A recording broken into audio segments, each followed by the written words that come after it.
Orang-orang Dayak itu orang baik, saudara. Walaupun mereka banyak yang bukan Islam, adat budaya mereka itu baik. Selama ini mereka nggak pernah ganggu orang Islam, saudara. Dulu saya pernah punya pengalaman beberapa tahun yang lalu. Saya datang ke Pontianak. Saya datang dapat 3 hari di sana.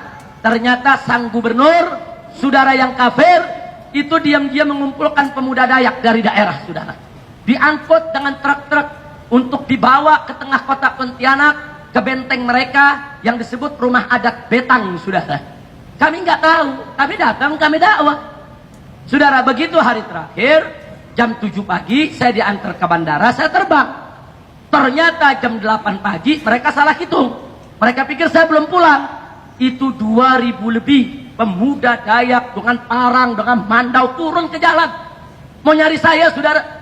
Kemudian saya punya spanduk semua dihancurkan oleh mereka. Lalu apa yang terjadi? Umat Islam Melayu di sana tidak terima, saudara.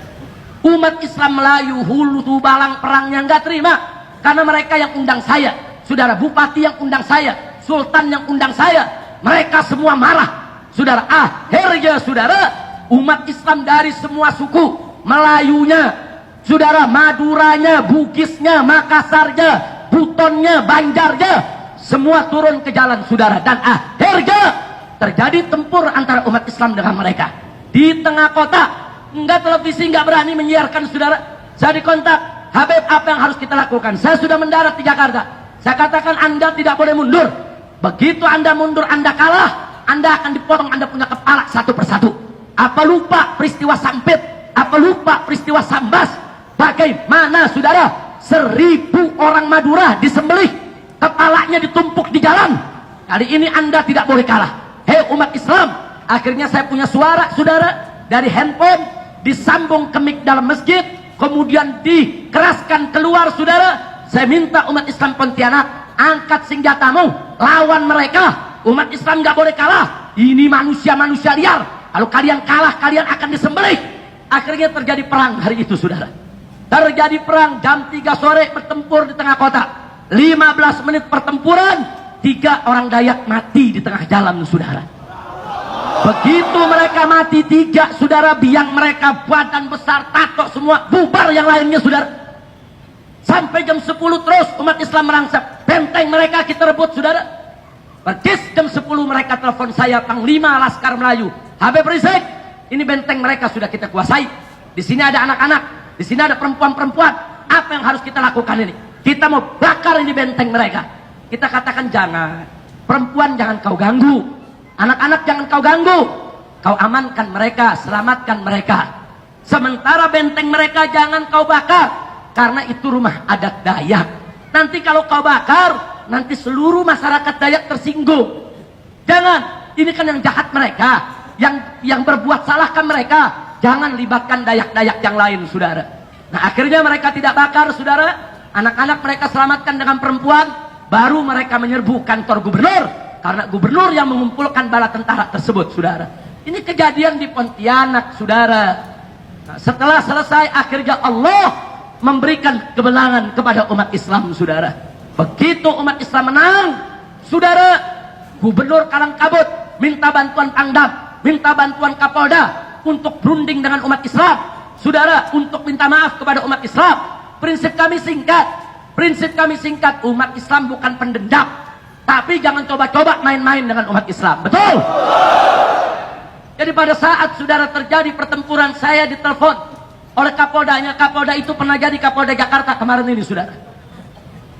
Apa dia bilang? Habib Rizik ditelepon, tolong perintahkan umat Islam untuk meletakkan senjatanya. Saya katakan tidak. Kau suruh dulu itu Dayak-Dayak itu untuk letakkan senjata. Kalau mereka sudah letakkan senjata, bubar kembali ke kampungnya masing-masing, baru saya instruksikan umat Islam untuk meletakkan senjatanya. Tapi kalau mereka tidak meletakkan senjata, nggak boleh umat Islam untuk meletakkan senjatanya. Kami pengalaman di Ambon, kami pengalaman di Poso, kami disuruh meletakkan senjata. Orang kafirnya sendiri dibiarkan punya senjata. Akhirnya kami dibunuh, kami dibantai, kurang ajar. Dan Allah berikan kemenangan, saudara. Semenjak saat itu, mereka nggak berani ganggu umat Islam, saudara. 3 bulan kemudian saya diundang, kita buat tablik akbar di tengah-tengah lapangan Kodam di Pontianak, saudara. Kita siap perang. Kita siap perang. Kalau mereka mau ganggu kita, saudara, kita nggak pernah ganggu orang. Makanya di sana umat Islam mengatakan, pendeta-pendeta kalian datang ke Pontianak, kami tidak ganggu. Pendeta-pendeta, pastor-pastor kalian datang ini ke seluruh Kalimantan Barat, kami nggak usir. Kenapa ulama kami kalian mau usir? Kenapa habib kami kalian mau usir? Kenapa guru kami kalian mau usir? Orang Dayak mengatakan, ini tanah kami, ini bumi kami. Orang Banjar juga mengatakan, kami juga asli Kalimantan. Melayu juga mengatakan, kami juga asli Kalimantan. Bukan kau saja yang pribumi di Kalimantan. Masya Allah, kira-kira jelas tidak? Semenjak saat itu, saudara, kondisi tenang. Tapi Anda perlu tahu, orang-orang Dayak itu orang baik, saudara. Walaupun mereka banyak yang bukan Islam, adat budaya mereka itu baik. Selama ini mereka nggak pernah ganggu orang Islam, saudara. Diri, saudara, penggorengannya dipisah, piringnya dipisah, saudara. Kemudian dia punya pancinya dipisah, saudara. Subhanallah, baik tidak? Baik tidak? Nah, lalu kenapa sekarang ini kok mereka menyerang kita? Ada provokator, saudara.